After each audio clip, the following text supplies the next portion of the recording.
Olá, nós estamos aqui para apresentar uma entrevista muito especial que a gente fez com uma grande figura da cultura do Rio Grande do Sul, uma parceria da produtora Cubo Play com a revista Parêntese, e o nosso entrevistado é o Tabajara Ruas. O Tabajara é uma figura, enfim, bem conhecida de muita gente, um romancista de primeira qualidade, cineasta, formado em arquitetura, um sujeito que foi exilado, voltou, reconstruiu uma história linda, e nos deu uma entrevista bastante longa para o Carlos Caramês, Cláudia Laetano e para mim, Luiz Augusto Fischer.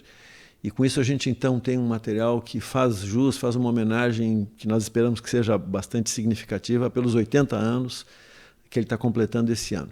Nós vamos publicar em duas partes essa entrevista, a primeira saindo agora, nesse sábado, e a segunda no sábado seguinte. E com isso a gente consolida essa parceria da Cubo Play com a revista Parêntese e a gente faz a homenagem que o Tabajara Ruas merece da nossa parte. Oi, Cláudia. Oi, e aí? Tudo bom? E aí, Taba, tudo bom? Tudo bom, tudo bom. Esse 80 anos me deixa meio desconfortável, mas tudo bem. Eu tenho uma pergunta, a pergunta mais crucial que eu tenho para te fazer é a seguinte. Quando o Caceta e o Planeta ficavam com aquele negócio das operações Tabajara, aquilo te incomodou muito? Incomodou. Na verdade, não incomodava a mim, mas incomodava o pessoal ao meu redor, não? Porque eles... porque eu, seguinte, ó, sem vaidade, sem menosprezo, eu não assistia o Caceta e Planeta. Não por nenhum preconceito, pelo contrário. Mas não assistia, então não me tocava. Mas aí eu via pelas outras pessoas me perguntando coisas. Não? Mas, Taba, já que a gente começou falando dos 80 anos, é uma idade que impressiona, mas ao mesmo tempo tu está muito bem acompanhado, porque a safra de 42 é simplesmente maravilhosa, né? Assim, é boa, né? Todos os gênios da MPB vão fazer aniversário. Começa lá em Uruguaiana, depois vai subindo e vai subindo até o Amazonas. Não, vai até Liverpool, né? Não tem o Paul não é de 42. Vai. Não é pouca 42. Coisa. Mas da safra de 42 eu sou o mais reales. Não, tu é da fronteira, é por isso. Vamos falar um pouco da tua história originária, Taba, lá de Uruguaiana. Conta um pouco aí da tua história familiar e tal. Eu me lembro que uma vez a gente estava num evento lá em Passo Fundo, e aí eu te perguntei uma coisa parecida com essa, e tu contou que o teu pai é que era prático de navegação, é isso? Era prático de rio. O meu pai era prático do Rio Uruguai, porque ele trabalhava na Capitania dos Portos e tinha uma embarcação que subia e descia o rio, né? Fazia patrulha, fazia essas coisas e tal.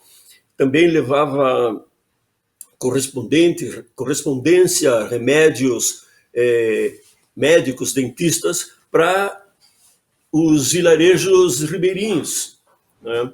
E muitas vezes eu fui junto. Então eu tinha na minha infância, aquela aventura de subir o Rio Uruguai, parar nas pequenas cidades e tal. Isso foi uma coisa muito legal da minha infância. E dos dois lados do rio tu parava? Dos dois lados. O brasileiro. Na verdade, sim. Mas, na verdade, a embarcação era a embarcação da Capitania dos Portos. Era uma embarcação da Marinha. Então, nós ficava do lado brasileiro, né? Claro. Mas, fim de semana, quando saía para caçar ou para pescar, a gente se aventurava, a gente ia nas ilhas do Rio ali, nas ilhas do Rio, que naquela época tinha jacaré. Então uma das visões da minha infância era aquela enorme quantidade de jacaré tomando sol, assim. A gente passava com a barca e eles iam se retirando aos pouquinhos, assim, e abrindo um claro na ilhazinha. Que legal. Tá, bem, tu tem, lá é uma região, todo mundo sabe, mas não custa dizer, é uma região de criação de gado, né? Tradicionalmente. É. Tu tinha algum ramo familiar ligado a isso, a estância, fazenda, cavalo e essa coisa? Não, não, não, não. Na verdade, meu pai foi para Uruguaiana, já adulto com a família, fugido de encrencas, que até hoje não sei direito quais são, lá em Passo Fundo.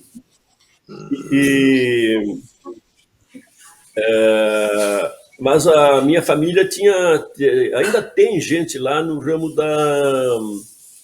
das farmácias, né? Tinha uma rede de farmácias e tinha umas coisas assim.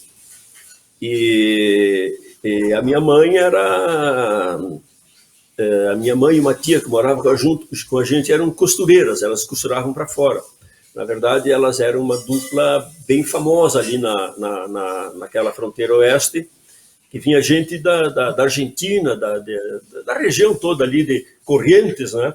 Eles iam lá para a minha mãe e a minha tia fazerem roupas, fazerem vestidos. Que legal. E Taba, muito dessa tua vivência aí de fronteira, tu usou no Perseguição e Cerco da Juvencio Gutierrez, que tem alguma coisa imagino, da tua infância, da tua adolescência. Essa ideia da fronteira como um espaço com as suas características e coisa e tal, bateu depois que tu saiu de lá, ou quando tu era criança e adolescente ainda já tinha uma percepção do que era aquele lugar no mundo em relação ao litoral, por exemplo, à cidade grande? Tinha algumas coisas que a gente sabia que era diferente de outras regiões, né? Em frente à Uruguaiana está a cidade de Paso de los Libres. Então a gente tinha uma relação muito grande com o Paso de los Libres. Para mim, que era adolescente, eram os jogos de futebol. Havia grandes torneios de futebol entre o Colégio Santana, onde eu estudava, o Colégio de Paso de los Libres e o Colégio União, que era o colégio metodista. Então, tinha uma temporada de jogos que era esperado com ansiedade. A gente tinha que atravessar a ponte para ir jogar lá em Libres. E os caras de lá de Libres vinham para a Uruguaiana também. Então, nós tínhamos aquela relação de rivalidade muito tensa, né? Muito tensa, muito exacerbada. E a tua, eu me lembro de uma história que já acontece, eu já ouvi tu contar uma vez da tua percepção do mundo muito marcada pelo cinema, né? O cinema era uma forma de te informar, mas também de formar a tua sensibilidade, assim, não é isso? Sem dúvida. Não, o cinema foi uma coisa mágica da minha infância, né? Quando pela primeira vez eu fui ao cinema, devia ter uns 7 anos, 8 anos talvez, e a gente ia lá no Cine Teatro Carlos Gomes assistir os filmes. E ainda tinha uma outra vantagem de ser da fronteira, que a gente atravessava a ponte e ia para assistir filmes em Libres também. Então, isso era bem legal. A minha formação é daqueles anos distantes, assim, dos primórdios, não é, da minha formação. E era sempre uma coisa muito legal, assim, estar atravessando a ponte do Rio Uruguai, para ir no cinema em Libres, né? E o Bang Bang é que era o gênero preferido da meninada, né? O Bang Bang, para minha maldição ou para minha salvação, foi o que formou, né? Formou nós assistia 2 ou 3 Bang Bang a cada fim de semana, não? Primeiro os filmes seriados, depois aquela coisa da Universal International, que fazia uma série de filmes B, assim, de faroeste, não é? E nós a gurizada era fã daqueles filmes, aquilo me formou. E aparece nos teus filmes, né? Aparece nos teus filmes isso? Aparece isso nos teus filmes? aparece, mesmo que eu quisesse ocultar, é meio difícil. Mas aquilo, eu assimilei bem aquela coisa, assim, até porque eu entendi aquelas aventuras dos cowboys, né, lá no Texas como uma coisa universal também. Né? Ali era uma grande aventura, grandes paisagens e grandes personagens, né? O bem e o mal, e embora estereotipado, né? Os americanos fizeram uma dramaturgia bem marcante com o faroeste, né? E aquilo tinha uma relação, sim, com a minha vida, porque embora eu não tivesse parentes que tivessem propriedades, grandes propriedades rurais, quase todos os meus amigos tinham. Então, os diálogos, as conversas que a gente tinha, era sempre sobre campo, sobre vaca, cavalo, essas coisas assim, que estavam nos filmes que a gente ia assistir nos sábados e nos domingos. Então, a realidade dos faroestes estava ali na nossa vida, na nossa vida cotidiana na cidade. E é por essa época que tu leu o Érico. Quando é que foi que tu lesse o Érico? Eu me lembro também de tu já falar disso, né? Que o Érico... Eu li o Érico lá pelos 13 anos. Olha só. Mais ou menos, 13 anos. E para mim, o Érico acabou sendo um formador fundamental da minha vida, né? Das coisas que eu fiz, porque eu tive a sorte de ler O Tempo e o Vento, eu li o Continente, né? Eu tive a sorte de ler o Continente com uns 13 anos, talvez, e hoje, passado tanto tempo, depois que a gente pega o Continente e relê, ou folheia e olha algumas coisas que acha interessante, assim, eu acho que foi uma formação extraordinária, porque o Tempo e o Vento, fora de ser uma narrativa, né, maravilhosa para um adolescente, né, que está lendo, que está vendo aquela aventura enorme que ele narra, que ele descreve, né? Na verdade, é uma coisa que eu não sabia na época, mas hoje eu sei claramente, era um livro de vanguarda, esteticamente era de vanguarda, a arquitetura do Tempo e o Vento é uma coisa fantástica para aquela época, né? Sabemos que o Érico bebia muito no Aldous Huxley e nas pessoas nos escritores que experimentavam novidades e tal, assim. Agora o Érico fez essa experimentação toda num romance monumental. E que mais que tu lia aí nesse teu período de formação, assim? O que tu gostava de ler? Bom, eu lia tudo. Eu li na nossa casa, a casa era cheia de livros. O meu pai lia muito, a minha mãe lia muito, né? E então eu me lembro, por exemplo, o que eu li quando era bem guri, lá pelos 11, 12 anos, talvez assim, praticamente toda a coleção de livros do Tarzan, do Edgar Rice Burroughs, né? E que até hoje quando eu ainda acho um livro desses e folheio, ele é uma leitura assim que te leva, aquilo é instigante, né? E claro que é uma leitura frágil, não tem nada a ver com os grandes textos, mas aquilo, com certeza, o Burroughs e a saga do Tarzan me ajudaram na minha formação. E tu chegasse a ler o Karl May também, não? O Karl May eu não li. Eu não sei porquê. O Karl May eu não li, porque não tinha lá em casa, mas o Tarzan tinha todo. Que legal. Não, e é uma coisa, são livros que trazem uma notícia do mundo. Eu estou tentando imaginar assim, né? Porque tu nascesse em 42, o Érico publicou O Continente em 49. Então tu lesse ele assim, quando estava, era recente o livro, né? Era um livro que estava ainda se encontrando no seu espaço. Eu tinha isso. Desculpe. quem me deu o Tempo e o Vento para ler, o Continente para ler, foi um tio meu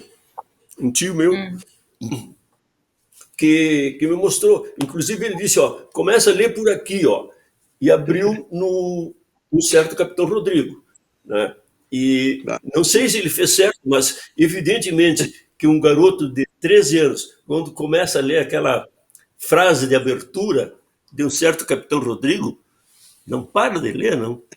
A primeira cena já que o cara chega, o capitão chega no bulicho, tem aquele diálogo arrebatador com o sujeito que está lá dentro, que é o Juvenal, né? E Buenas e me espalho nos pequenos do de prancha, tu lê isso lá em Uruguaiana, tinha um significado, sabe? Aquilo me transportava, com certeza me transportava. Não, deve ser uma experiência muito legal para quem já gosta de ler aventura, de repente ler uma aventura ou ler um épico que tem o cenário conhecido, né? É uma experiência de leitura muito bacana. Com certeza, foi mesmo. Foi mesmo. Era um bang-bang que se passava pertinho, assim, né? Exatamente. E depois, por exemplo, ali, depois fomos ler o Dom Quixote, né? E eu tinha uma tia também que lia muito e me contou histórias do Dom Quixote e começou a ler aquelas coisas e tal, assim. E eu me dei conta que aquilo tudo era entrelaçado, era as mesmas paisagens, as mesmas situações dramáticas, não é? O cavaleiro andante que aparece no horizonte e vai salvar, enfim, a princesa que está lá no castelo, ou nos faroeste vai salvar a mocinha que, né, foi sequestrada pelos bandidos. E então isso formava um universo único assim de ficção que casava muito com a minha vidinha na cidade de Uruguaiana. Tá, e aí como é que começa a aparecer a ideia de sair de lá, de sair para estudar ou para fazer outra coisa? Tu tinha alguma ideia, tipo assim, adolescente, tu já te imaginava fazendo alguma coisa, tendo alguma profissão, não? Não, eu me lembro que eu lia muito quando era adolescente, eu lia muito e era o bom das redações na escola. Aquela coisa que a minha redação, então, me obrigavam, eu acho que foi ali que a minha timidez me derrubou para sempre, que eu era obrigado a ler a redação lá na frente da classe toda, né? Para Gáudio. Falava, né? Quando eu era criança, eu falava composição. Composição. Composição quando eu era criança. Lá no meu tempo era aula como era redação, nós fazíamos redação, mas enfim, era aquele universo que se juntava assim, mas eu comecei depois a ligar, por exemplo, o Dom Quixote com os filmes de faroeste, que todos têm aquele cara que surge no horizonte, vem, faz aquela aventura toda, e depois vai embora e desaparece no horizonte. O Dom Quixote, claro que eu não li o Dom Quixote naquela época inteira e tudo mais, mas eu adorava ficar com o livro, folheando e vendo aquelas ilustrações fantásticas, né, do livro, do Doré, e aquilo, eu ligava aquilo com a minha vida de Uruguaiana, o universo que eu conhecia, com os filmes que eu assistia lá no cinema Carlos Gomes.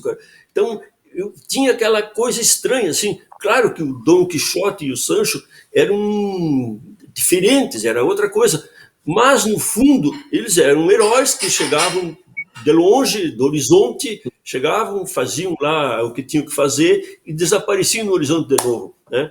Era basicamente a mesma história de todos os faroestes que eu assistia e que continuo assistindo agora. Agora eu descobri uma vertente aí de filmes da Universal, estou revendo tudo. Que maravilha. Não, eu te perguntei sobre como é que tu saiu de lá, se tu já tinha sonho de alguma profissão ou coisa assim. uma coisa, um dom que eu tinha e tenho ainda assim, é o desenho. Eu desenho, e isso acabou me levando para arquitetura, né? Então lá nessas cidades do interior, até do interior também, né? Eu sou de Novo Hamburgo. Ah, até do Novo Hamburgo, já é próximo da capital ali. É. O, o, o, nós tínhamos sempre o sonho de sair da cidade, de ir para Porto Alegre. Porto Alegre é uma cidade mítica para os garotos do interior, ainda mais lá na fronteira com a Argentina. Porto Alegre tinha o Inter, tinha o Grêmio, tinha cinema sem fim, né? E aquelas propagandas de filme que saía no Correio e no Diário de Notícias, tu podia ver aquilo no mesmo dia lá em Porto Alegre. E lá em Uruguaiana a gente esperava ansiosamente 1 mês, 2 meses, 3 meses, e não sabia se ia chegar ou não os filmes, né? Então a gente sonhava com Porto Alegre como um lugar de acontecimentos maravilhosos. E todos os meus amigos queriam sair da cidade. Mas e para ti foi fácil sair? Assim, a família te apoiava? Tu tinha gente em Porto Alegre, não? Parente, coisa assim? Não. Foi complicado. Nós não tínhamos, era uma família classe média baixa, né, relativamente pobre, e eu fui no peito e na raça, né? Fui no peito e na raça, mas era um grupo da minha idade que queria fazer coisas e ir embora. E também já havia, embora disfarçadamente, a gente falava em literatura, em cultura, em cinema, em coisas assim e tal, né? Não ficava bem, mas a gente falava meio escondido sobre essas coisas. Em que ano tu chega em Porto Alegre? Eu chego, deixa eu só pensar rapidinho, já foi logo depois do golpe de 64. Uhum. O golpe foi em 64, eu já estou meio perdido. 64. Isso. Com tanto golpe, mais os que estão preparando aí, já daqui a um pouco as datas vão ser um problema terrível. Mas foi sim, eu fui para Porto Alegre, fiz o vestibular de arquitetura, passei, e a cidade era aquela efervescência política, não é? Eu já entrei direto na faculdade de arquitetura, que era também um centro de irradiação de ideias novas, né? A cultura era uma efervescência de novidades naqueles anos 60 e poucos e tal. Então começou a aparecer influência de tudo quanto era área para aquele jovem do interior que entrou na faculdade, né? Então nós começamos a ver cinema com outros olhos, né? Os faroestes ficaram para trás, começou a aparecer o cinema novo, a Nouvelle Vague, e o cinema italiano, aquele do Antonioni, né, da Fellini, começou naquelas épocas, começou a aparecer. Então o mundo cultural que eu vivia começou a se ampliar extraordinariamente, não é? E eu e os meus amigos, a minha turma, assim, embevecidos, querendo assimilar aquilo tudo, não é? Que não era fácil, não era difícil, porque era um prazer, não? Um prazer, e era até hoje. Não, eu ia dizer, o ambiente da universidade, o DAFA em si já era isso, mas a universidade toda estava fervendo, né, nessa época. Não, a universidade, eu estou muito afastado da universidade hoje, não sei como é que está, mas a universidade propiciava a cultura, instigava a cultura. A gente, lá na Faculdade de Arquitetura, tinha palestras que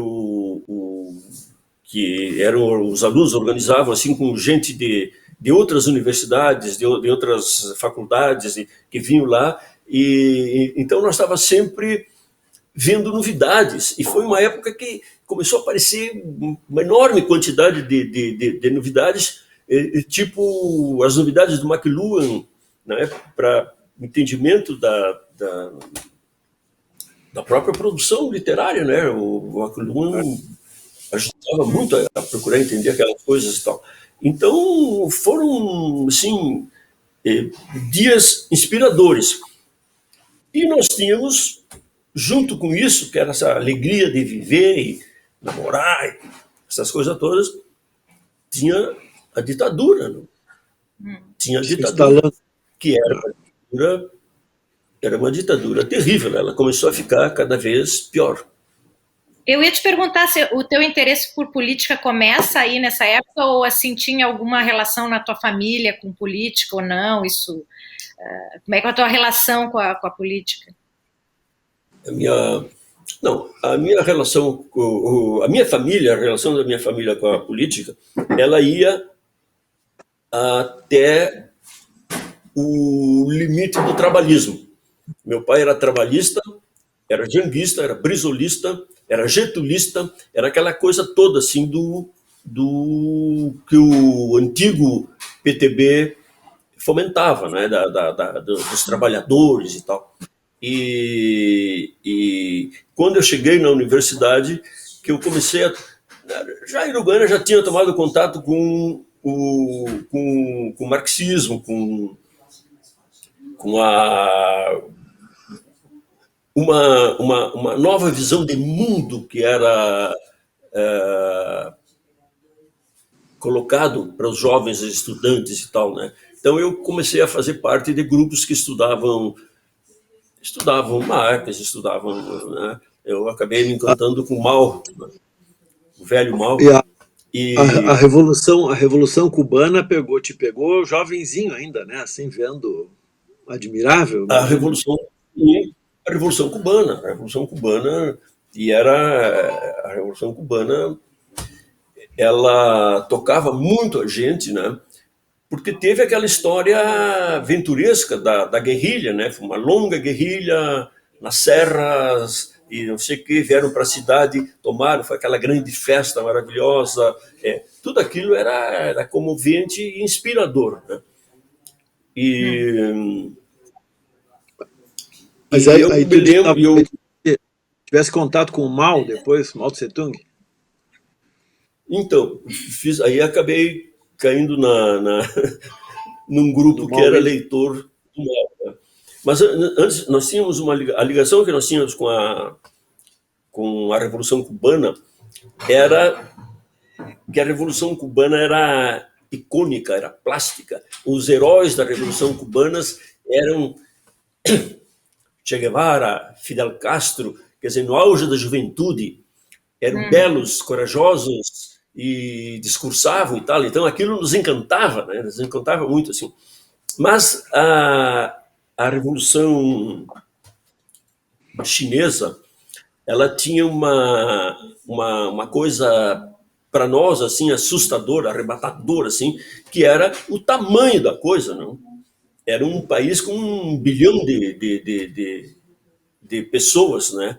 E aquilo era uma avalanche revolucionária que a gente assistia assim, torcendo que aquilo acontecesse, né? E foi mais um dos nossos desencantos com o passar do tempo. Tá, mas me diz uma coisa, duas coisas sobre ainda o teu tempo esse de arquitetura. Tem algum colega ou algum professor marcante dessa época que tu te lembre, não? Eu tinha um professor que eu gostava e me dava muito com ele, que foi cassado, foi mandado embora. Agora eu vou dar fazer uma força aqui. Era o Demétrio Ribeiro? Não? O Demétrio assistia algumas aulas dele.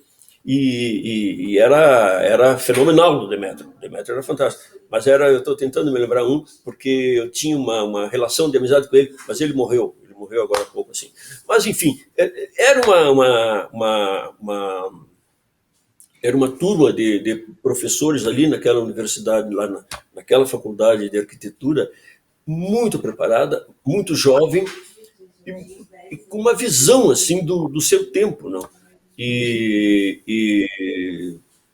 Mas infelizmente, Cláudia e Fischer, a memória apaga os nomes, assim. Não importa.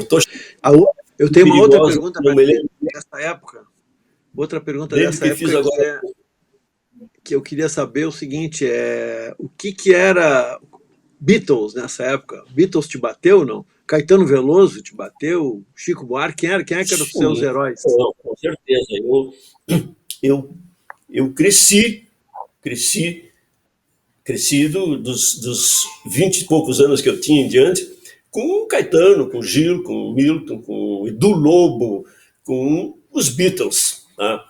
Eu sou fã dos Beatles até hoje. Meus filhos são fãs dos Beatles. O meu guri aqui, o Tomás, ele é absolutamente fã dos Beatles, né? E também dessa turma da música brasileira aí, o que prova que nós fomos uma geração beneficiada por conviver com uma turma extraordinária de grandes artistas, né? E não era, na verdade, não é, pessoal? Eu me criei, porque eu sou bem mais velho que vocês, nessa época, a gente convivia com, por exemplo, o Oscar Niemeyer era um nosso ídolo lá na faculdade. E aí vinha o Cinema Novo, que a gente trouxe alguns caras do Cinema Novo lá para dar palestra lá e discutir os filmes e tal. E então eu fui contemplado com um quinhão muito, muito grande, não é? De momentos de grande enlevo cultural com o que era produzido naquela época pelos artistas. Tava, só para te ajudar aqui, eu fui dar uma catada. Quem foi caçado? Demetrio Ribeiro, Edgar Greff, o Edivaldo Pereira Paiva, a Enilda... Não. Miguel Pereira. Miguel Pereira. Tem o Carlos Fayette também. O Fayette foi meu professor. O Miguel Pereira, que era um professor com quem eu falava muito. Ele, na verdade, ele foi para Brasília, foi transferido para Brasília, não sei por que para Brasília, e lá ele foi caçado. Não foi aqui na coisa. Mas era uma geração de grandes professores, esses que tu citou. Tu sabe que o Demetrio Ribeiro, eu entrevistei ele, lembra, né, Cláudia, lá para Zero Hora, eu entrevistei o velho Demetrio Ribeiro. Foi uma Demetrio Ribeiro. Entre outras coisas bacanas dessa geração, que acho que viu nascer essa ideia de juventude, assim, como uma força cultural, teve a revolução sexual também. Quer dizer, como que tu viu assim, o surgimento, por exemplo, do feminismo, a mudança das mulheres, da relação entre homem e mulher? Tu chegou a perceber isso assim, no início da vida adulta? Sim, com certeza. A faculdade de arquitetura era um centro onde todas essas coisas aconteciam, né? Então, nós... o namoro começou a ter outro caráter já naquela época, né? E para um rapaz que vinha de Uruguaiana, né? Ou seja, meio bastante sucro, né? Aquilo impactou muito. Mas eu tinha essa coisa da leitura e dos grandes escritores, dos grandes clássicos, e isso, pode ter certeza que isso ajudou muito a entender essa transformação essencial na história da humanidade, essa transformação que a nossa geração presenciou, que foi o avanço das mulheres no seu status social. não é? E isso, como tudo, foi uma luta terrível, e uma luta muito mais diabólica do que a luta física dos tiros, da trincheira, do não sei o quê. Não, era uma luta que envolvia a questão da moral. A mulher tinha que ser muito corajosa, muito inteligente e muito preparada para assumir as posturas que assumiu nessa época. Legal. Tá, agora vamos falar do grande passo adiante, não do Mao Tse Tung, mas o teu. Em algum momento tu te envolvesse com grupos de esquerda e isso te levou a entrar na clandestinidade e sair do país, não foi? Então não precisa contar o que tu não quiser contar, mas enfim, em que momento foi isso aí? Como é que aconteceu isso aí? Agora não tem mais problema de contar, porque já estou. Já prescreveu? Não tenho mais medo de morrer. Não tenho mais medo de morrer. Algum tempo atrás eu não falava, agora eu não tenho mais medo de morrer. Agora já vou morrer mesmo. Não, o seguinte, ó, tudo são as amizades. Eu vivia cercado, nós vivíamos, e claro, tu escolhe, né? Tudo é escolha também. Mas o pessoal que eu escolhia, eu gostava muito dos trotskistas, mas eu achava os trotskistas, que até hoje são meus amigos, e a gente ainda fala e discute essas coisas, eles criavam uma perspectiva talvez mais difícil, né, para a ideia revolucionária que a gente tinha. A do Mao era clara, né? A do Mao era clara, vamos tomar o poder e nos organizar para uma nova sociedade. Isso tudo foram as belas ilusões da minha juventude, talvez da de vocês um pouco diferente, mas evidentemente eu me aproximei dessa turma, principalmente do pessoal dos maoístas. Ainda não tinha o PCdoB na época, e na verdade o grupo que eu conversava e a gente trocava ideias e saía para panfletear e tal, era um grupo semi-religioso, era um grupo de gente que vinha da Igreja Católica, né? Era da P, tá? Tinha a Ação Popular, que era uma mistura de pessoal do maoísmo com o pessoal Da igreja, das organizações da religião. E aí, lá na minha casa, lá em Porto Alegre, o apartamento onde eu morava, que era uma república de estudantes, assim, nós éramos 4 lá. Lá se fazia reunião, lá tinha tudo para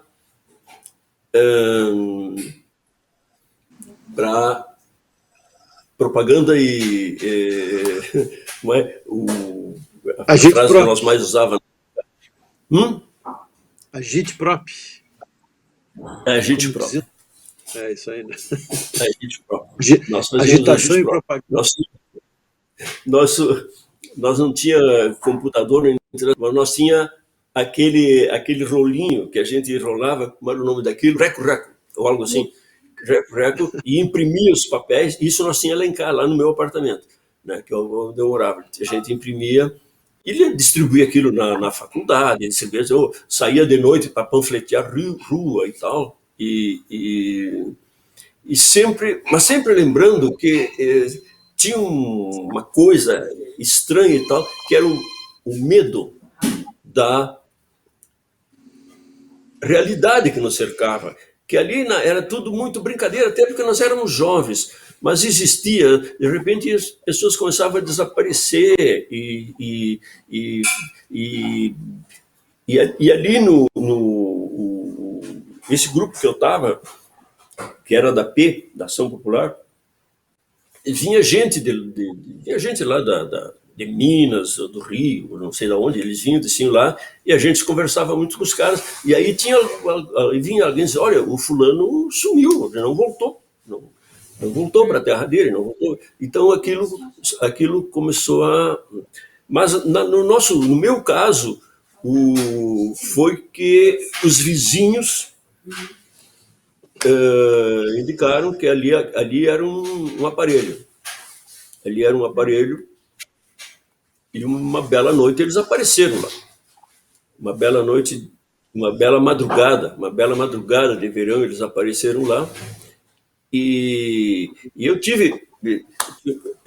Eu sei que eu sou ficcionista, mas essa história é absolutamente verdadeira. Eu fugi da polícia entrando. Eu morava no segundo andar na Bordini, na esquina da Bordini com a 24. Uma quadra para cá da 24, uma quadra mais. Qual é aquela rua? Para cima. Não, bom, morava naquela barra ali, naquela esquina, o edifício está lá. Nem é edifício, é um enorme casarão que hoje acho que é uma loja de móveis. Né? Sim. Dali eu saí, quando eu via os carros da polícia chegando, aquele monte de gente ali, nós estava lá o Neido Kloss, que era... Também de Uruguaiana? Também de Uruguaiana. Estava o Wilson Olderbaum, não sei se conhece o Wilson Olderbaum, um jornalista muito talentoso que, enfim, teve azar na vida, foi perseguido e tal por umas piadas que ele fez com o Geisel e tal. E, bom, mas nós saímos de lá, conseguimos sair em disparada do apartamento, pulando a janela para o pátio dos fundos, e depois mais outro e tal, e nunca mais voltamos. Aquela turma toda ali. Nunca mais voltamos. Dali, eu saí com a roupa do corpo e encontrei, por acaso, um amigo que eu não tinha dinheiro, não tinha nada. Ele me deu um dinheiro e eu peguei um ônibus para São Leopoldo, onde eu tinha parentes. E lá eles me receberam, mas eu não queria ficar, porque eu sabia, eu estava agora num buraco, não sabia o que eu ia fazer da vida. Não? E eu precisava achar o meu pessoal.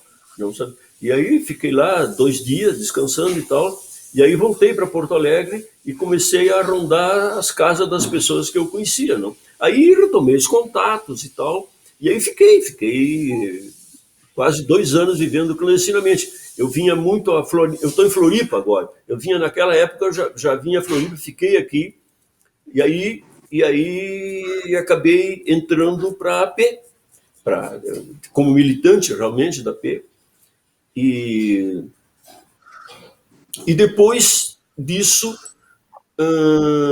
aí veio uma ordem que era o seguinte, a AP toda está sendo vigiada e vão dar um golpe grande para pegar todo mundo, uma redada e tal, não sei o quê. Vocês têm que sair do país. E aí eu comecei a preparar a minha saída também. Né? Preparar a minha saída. E tinha todas aquelas dificuldades de trabalho, o que fazer para trabalhar, para ganhar dinheiro e tal, para não comprometer a família também, minha família lá em Uruguaiana, compreende? E desesperados para saber de mim, que eu tinha desaparecido, né? Mas acabei indo para o Uruguai, e do Uruguai para a Argentina, onde fiquei lá uma boa temporada na Argentina, e da Argentina para o Chile. Tu estava no Chile até 73 lá, não? Até o golpe do Allende? Tu ficasse no Chile até a queda do Allende? Lá no Chile. Eu vi o bombardeio do Palácio do La Moneda. Eu morava em Valparaíso, lá que eu fiquei 1 ano e tanto em Valparaíso, morando lá. E coincidência, um dia eu fui para Santiago E aí deu o golpe. A gente já sabia que estava vindo o golpe de qualquer maneira aí, mas nós chegamos em Santiago, eu cheguei em Santiago e naquela noite disseram, ó, deram o golpe. E de fato, na manhã seguinte a gente viu, a gente assistiu a minha casa, a minha casa não, a casa onde eu fiquei, o apartamento onde eu estava, de um grupo de amigos, era próximo à La Moneda. A gente assistia, a gente via os aviões dando rasante e largando as bombas no Palácio da La Moneda. E aí é que tu fosse foi um esquema daqueles de ir para a embaixada da Dinamarca, coisa assim, não? Eu fui para a embaixada da Argentina. Mas aí nós ficamos, isso durou, na verdade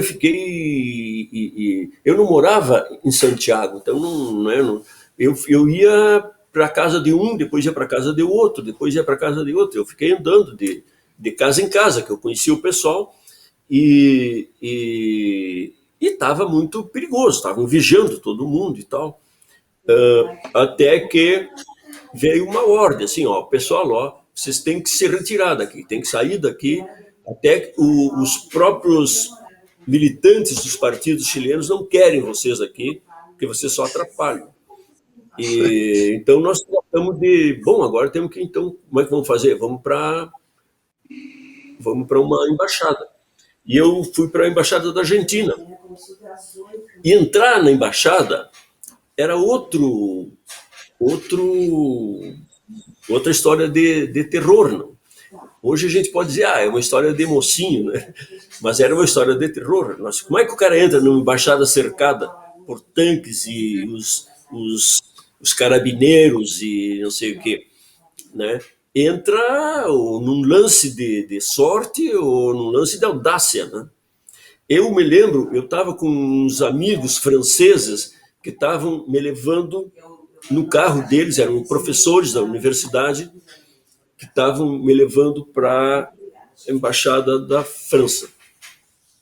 E nesse momento, num determinado momento aí, nós estávamos passando diante da embaixada da Argentina, da embaixada da Argentina, e aí o cara parou o carro, porque estavam parando o carro e tal, e aí eu olhei assim, e o portão da embaixada da Argentina estava aberto, porque estava saindo um carro de lá, e tinha gente na frente, polícia e tal. Aí o cara me disse assim, ó, tu topa entrar agora? Aí eu digo, vou entrar. Aí eu entrei caminhando, passei pelos caras assim, o carro estava ali parado, quando eu vi eu estava no jardim da embaixada. E isso tudo, e a tua vida estava o quê? Dentro de uma sacola, mais ou menos? Não? Então, eu nem tinha nada, na verdade. Eu tinha uma escova de dente e uma... Eu não me lembro o que eu tinha, mas basicamente eu não tinha nada. Quando eu entrei na embaixada, os caras me deram roupa, me deram cueca, me deram essas coisas, meias, mas não tinha nada. Tu encontrou outros brasileiros ali? Quem tu encontrou no Chile nessa época? Assim, porque tinha uma galera, né, de brasileiro. Então, encontrei o Gabeira, o conhecido, assim. Não, primeiro a turma toda de Porto Alegre, né? Estavam lá. Foram para vários lugares diferentes, mas ali, na Embaixada da Argentina, tinha muito conhecido. Ali eu conheci o Fernando Gabeira e ficamos amigos. Nós tínhamos eu já estava escrevendo. Eu isso que eu ia te perguntar. Com um pacote embaixo do braço que era um livro que eu estava escrevendo à mão, né? E era grosso, era um romance que eu acreditava nele. Eu já queria ser escritor, né? Era um romance que estava escrevendo ali. E isso me uniu ao Gabeira, né? Toda aquela pose do Gabeira, assim e tal. Então nós conversávamos muito e acabamos também por Não, eu acho que o que nos uniu foi que nos mandaram para o mesmo quarto. Eu e o Gabeira acabamos no mesmo quarto ali, assim, juntos ali. E não tinha quartos lá. Todo mundo vivia dentro da embaixada. Era um edifício enorme, era um edifício...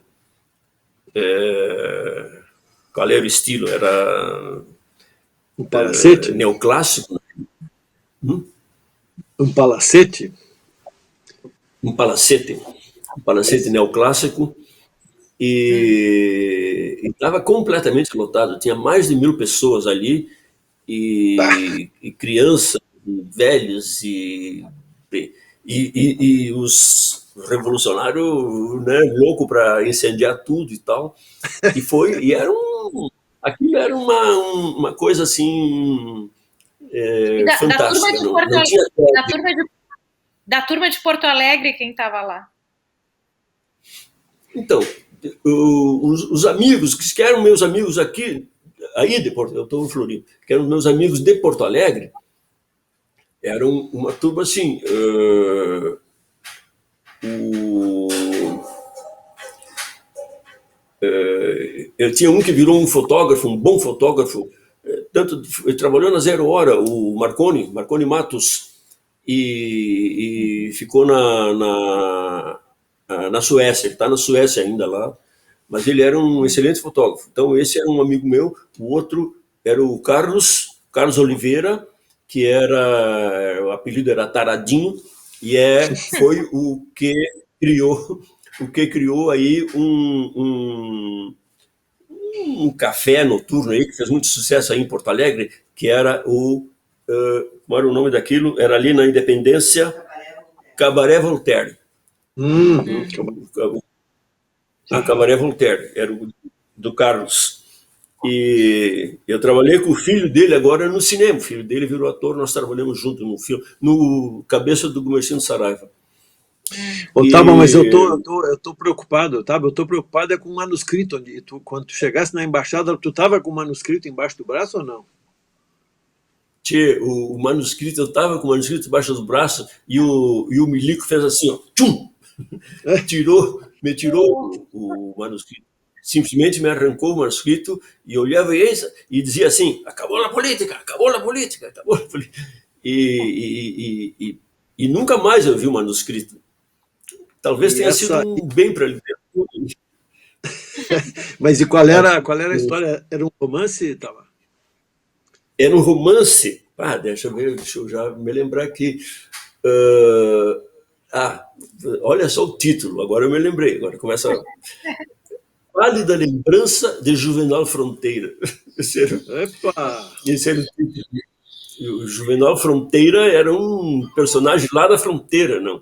Então era uma pálida lembrança, ou seja, eu não sei de onde vieram essas influências, não, com esse rococó assim, mas era esse o nome do livro. Agora eu me lembrei. Agora eu me lembrei. E tu te lembra qual era o enredo? Qual era o principal enredo, não? A influência era do Érico, né? Era coisa de gaúcho a cavalo, de contrabando, de não sei o que e tal, assim. E o Juvenal Fronteira era um gauchão que eu contava a história dele, né? É difícil me lembrar. Então agora, passaram nós podemos então, eu vou fazer uma literatura pós-moderna agora. Vamos escrever a história do manuscrito do Tabajara Ruas, chamada não sei o que, do Juvenal Muito Fronteira. Muito borgiano. Que foi encontrada no espólio de um sargento. Era uma parte. Mas com certeza tinha alguma coisa do Borges. Eu lia Borges. Claro que eu lia Borges, né? Eu lia. Bom, uma coisa nessa época da minha formação foi o boom da literatura latino-americana, né? Eu lia todos eles. Era uma época absolutamente fascinante de coisas que vinham. Eu lia Cortázar, Borges, Onetti, e etc. Todos os grandes, assim, os uruguaios, os equatorianos, os venezuelanos, a gente lia muito aquilo, assim, e era um prazer ler aquilo. Agora, um prazer que me deu agora foi que, nesse verão, meu guri aqui leu 100 Anos de Solidão. Garcia Marques. Eu digo, tô morto de inveja, né? O cara tá lendo 100 Anos de Solidão. Escuta, Tabata, mas e aí, como é que tu foi para a Europa agora? Conta como é que tu fosse, porque depois tu acabou ficando anos na Dinamarca, foi isso? Foi.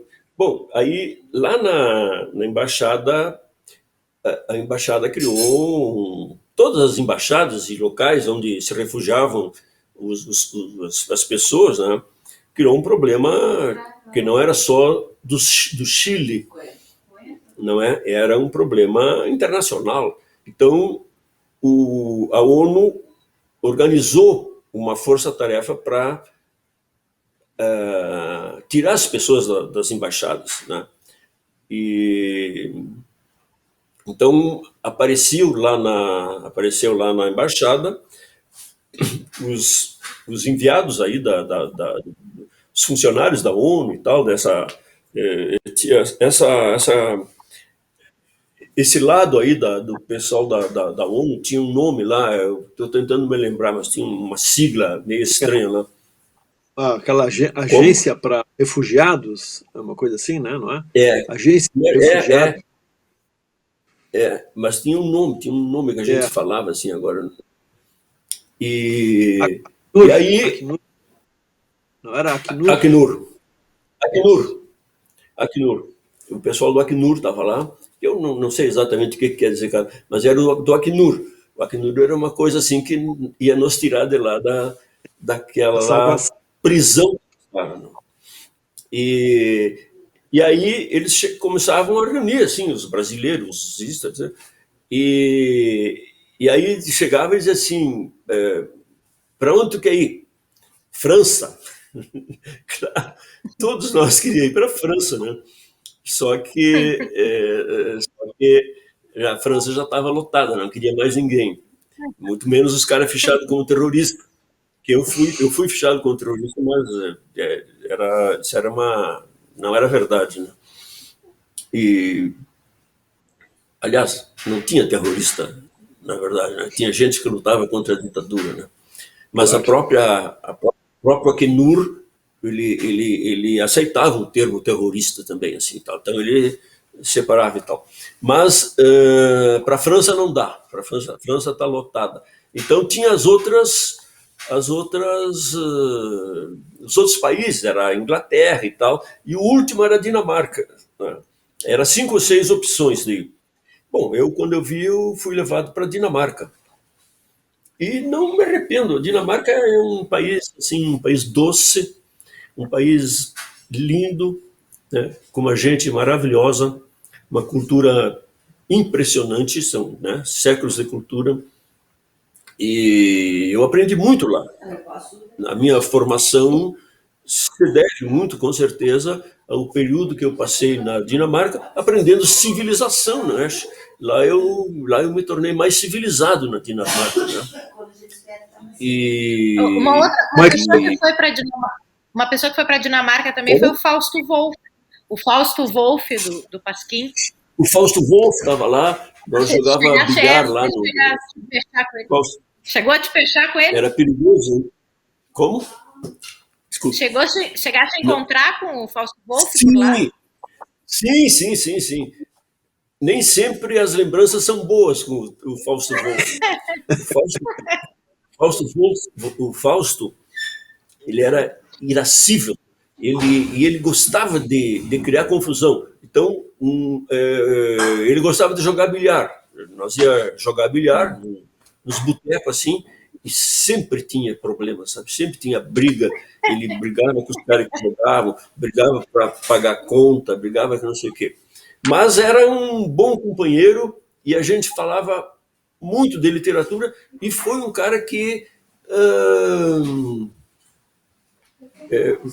foi um cara que eu digo, bom, se esse cara é escritor, eu também posso ser, não? Muito boa. Não, eu sou fã do Fausto, sou fã do Fausto, ele é um belíssimo escritor, mas ele tinha aquela coisa de escritor, assim, de visceral, que ele era escritor e tal, assim. Eu achava aquilo um pouco arrogante, mas, na verdade, foi um cara uma coisa meio Hemingway, assim, né? Maior que o mundo. Sim. A coisa meio Hemingway, assim, né? Não, o Fausto ele tinha isso do Hemingway. Ele criava umas utopias para ele, umas ideias, umas coisas assim de de vida, não é? Coisas emblemáticas assim que tinha que resolver, e ele resolvia no punho mesmo, assim, sabe? E ele é um grande companheiro, Eu queria te perguntar uma coisa sobre choque de cultura, choque cultural. Como é que foi assim, tu chegando, te instalando, tu estava em Estocolmo, é isso? Como é que foi? Chega lá, o que é? Me dá um exemplo de choque cultural, assim. Copenhague. Copenhague, Nós estávamos em Copenhague. Choque cultural. Bom, eu vou tomar banho lá numa. Nós morávamos num colégio, chamava colégios, que eram grandes edifícios com quartos individuais para estudantes. E os banheiros eram coletivos. Então, para um gaúcho de Uruguaiana entrar num banheiro e ter 10 mulheres peladas ali dentro era um problema, era um fenômeno nunca vista. Mas era natural. Claro que, como eu já tinha não só 10 ambição, mulheres, como 10 dinamarquesas. Dinamarquesas, loiras, assim, mas bem alimentadas, né? Mas, na verdade, eu já tinha ambição de civilidade, né? Eu tratei porque eu vi uns companheiros lá perdiam um pouco a cabeça. Era uma sociedade muito, muito, muito aberta, muito na nossa frente, sabe? Com certeza houve, Fischer, um choque cultural muito grande para mim e para os outros. E eu não me sinto melhor que ninguém, mas eu estava mais preparado. Eu queria ser escritor, eu queria fazer um monte de coisa, né? Estudava arquitetura, né? Me sentia o estudante de arquitetura se sentia assim, vamos dizer, com uma certa vantagem cultural, assim, né? Então eu com certeza eu tentei de entender aquele universo e viver aquilo, assim. Mas o mais chocante, assim, obviamente o mais chocante era o desembaraço com o corpo, né? O desembaraço com o corpo, assim, que eu me mudei várias vezes, né, de onde a gente ia, assim, morei em, como é que chamava aquilo? Morei em grupos que moravam junto, assim, eles tinham em comunidades. Morei em comunidades, não é? Morei em comunidades onde aprendi muito, aprendi a dividir as coisas, a fazer os trabalhos que tinha que fazer, varrer a casa, limpar a casa. Um cara do Uruguaiana não varre a casa, não fica bem. Mas lá ficava bem. Lá ficava bem e eu aprendi que ficava bem e que era correto, né? Então eu procurei viver isso aqui lá. Não, a Dinamarca foi uma coisa, e era naquele momento, era um país, possivelmente era o primeiro país do ranking dos países desenvolvidos, os países com a melhor distribuição das benesses sociais. Aquilo era tudo muito bem distribuído e tal. E era o auge da social-democracia na Dinamarca, né? Hoje continua, hoje está bem ainda. O teu primeiro romance tu escreve em Copenhague mesmo? Escrevi em Copenhague. Aí, e como é que tu achou o lugar, assim, na tua vida, para sentar e escrever um romance num momento tão atribulado, assim, saindo de casa para outra? Eu lia muito. Outras leituras de Uruguaiana, né, as leituras de Uruguaiana, eu lia aqueles livrinhos de bolso de cenas de livrinho, Chester Hold, eu não sei mais nem os nomes, Mickey Spillane e tal. Eu lia tudo aquilo. E aí um dia descobri, caiu nas minhas mãos, O Longo Adeus. O Longo Adeus, que vocês conhecem, que é uma obra-prima maravilhosa, né, de literatura considerada B, de literatura não artística, né? E, na verdade, o Raymond Chandler, né, o autor, ele era um cara que ele estava destruindo as barreiras entre o policial e o romance, vamos dizer, aceito pela inteligência, né? E então eu fiquei um fã muito grande do Chandler. Eu li todo li os 7 romances dele, com o personagem, o Philip Marlowe, né? E daí escrevi o meu primeiro livro, A Região Submersa, com essa perspectiva, assim, de criar um personagem para trabalhar, para ficar mais fácil de trabalhar. Mas logo abandonei. Meu segundo livro já foi O Amor de Pedro Porjon, não é? Que eu achei que eu estava ali e dizia, não, eu não posso deixar essa experiência toda que eu estou vivendo para ficar escrevendo livro policial, sem desprezar o gênero, que eu adoro. Mas eu queria escrever, naquele momento, eu queria escrever as coisas que eu estava vendo, e aí escrevi O Amor de Pedro Porjon. Isso, e aí tu... Queria te dizer que aqui em casa tem uma grande fã, né? Minha filha leu O Amor de Pedro Porjon no colégio e se apaixonou pelo livro, ontem eu falei que ia falar contigo e ela, diz para ele que eu adorei aquele livro. E eu acho muito legal que esse livro mostra a vitalidade do livro, né? Tantos anos depois. Manda um beijo para ela.